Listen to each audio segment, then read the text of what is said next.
Hello again, and welcome to the Prince Magnum channel.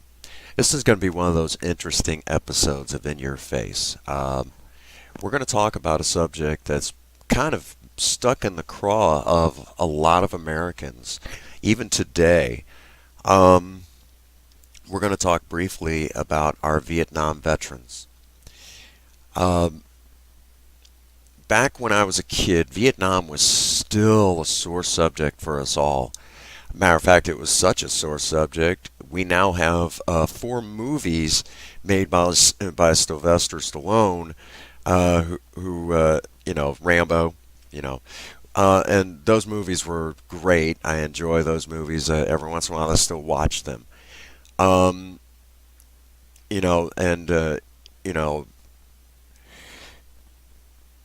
when you take a look back and remember how it was in the '80s. It wasn't until those movies that we really seen the treatment of Vietnam veterans. And these men were just being patriotic. They were just serving their country.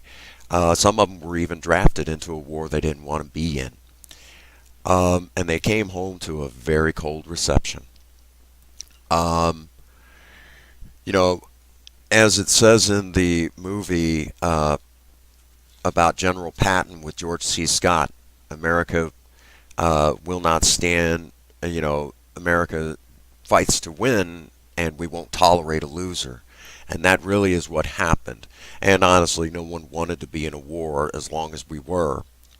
But these men came home, these fine young men, uh, and were just very mistreated. Well, around, I'm going to say about 1984, 85, uh, the Vietnam Memorial had been built. Well, you don't hear about it very often, but there was a mobile version that could be packed up and moved around the country.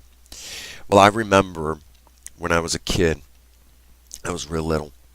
I was real little. I'm going to say I was about 4, maybe 5 years old. It's been a long time.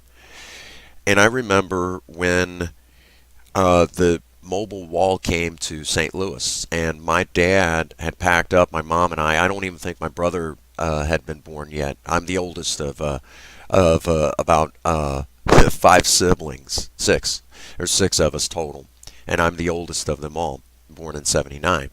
And we went to the Vietnam Mobile Memorial, and I didn't understand. I was real little. I didn't understand what it was all about. I just seen a wall with names on it, and I had to ask the question, well, what does this mean? What does that? I didn't know what MIA meant, or POW or anything like. I didn't know what that meant, and my dad had to explain it to me and everything. Well, in looking through the names, I happened to look over, and I believe it. Yeah, it was to my right, and there was this gentleman. He uh, he had kind of a piece of paper with him, and he was searching frantically through the list. And as he continued through the list, he gets to a certain spot on the wall. He kind of covers his mouth for a moment, collapses to his knees, and bursts into tears. And I looked over at my dad, and I said, "Dad, what's wrong with that man over there?" And Dad said his friend didn't come home from the war. So in my childlike awkwardness and everything like that, I ran over to the man, and I don't even remember his name. I don't even know if he's still alive.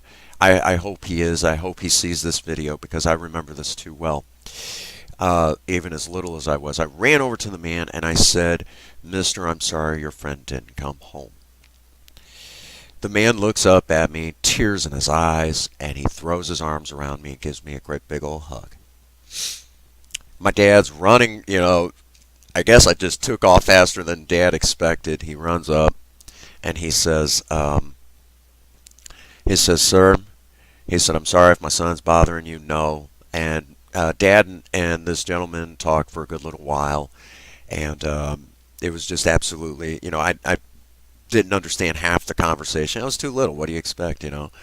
Um, and they talked, and it was just a really great experience. And the man, uh, looks at my dad at there at the end of it as we're all getting ready to part ways, and he says, "Your son's going to go on and do great things." I'd like to think that I have in my lifetime, but the story doesn't end there. Later on, uh, with my entry into Alcoholics Anonymous, the big book briefly talks about um, how you know, we can suffer from other mental conditions. It talks about it and how it works. And shortly after I had made a little over a year sober, I started dealing with my post-traumatic stress syndrome. And my first sponsor, Sober Man, didn't know how to deal with it, and he didn't know what to do with me. So I did what any good recovering alcoholic would do who wants to stay sober and live in some sort of serene world. I searched out members of the program who had post traumatic themselves, and wouldn't you know it, it was a couple of our Vietnam veterans in the program. Now, these men have long since passed on, but if it had not been for these good men showing me how to live with post traumatic stress disorder or syndrome, they keep changing the name, but if it had not been for these kind men teaching me how to live with my PTSD, I don't believe I would still be sober today. I don't even believe I would be alive. So thank you to all of our men who served, especially in Vietnam, because these men came home to a very cold reception. But these men did an amazing job, carrying on. They had families, the ones that were able to return home. And they helped pave the way for young people like us. Um, when we thank our veterans today, not only do I thank our veterans, because almost all of our World War II veterans are now almost gone, and we're going to be losing our Korean veterans, and one day soon our Vietnam veterans will all be gone. We're starting to see them pop up in nursing homes now. And this is, when they're all gone, these great men who served our country in a very turbulent time, um, I want to thank you all before you're gone for doing so. You shouldn't have had to be there, but thank you from the bottom of my heart for serving your country. Some men were called to service and they skipped out on the draft and ran to Canada. You didn't. You you answered the call, and you fought bravely. You came home to a cold reception. Well, now I don't think anyone's bothered to go out and say it, but I'm going to say it. I don't believe it makes me noble or anything like that, but I'm going to say it for whatever reason I feel compelled to. Thank you for your services to our country, and thank you all for continuing to teach us how to live with things that go on in our lives that we don't fully understand. Thank you to our Vietnam veterans, and I hope one day you all get your homecoming parade like we have seen so many times for other war heroes that came home. You guys deserve it, but you never got it. And I hope one day our government will step up and give you that homecoming parade while so many of you are still alive, because you all deserve it.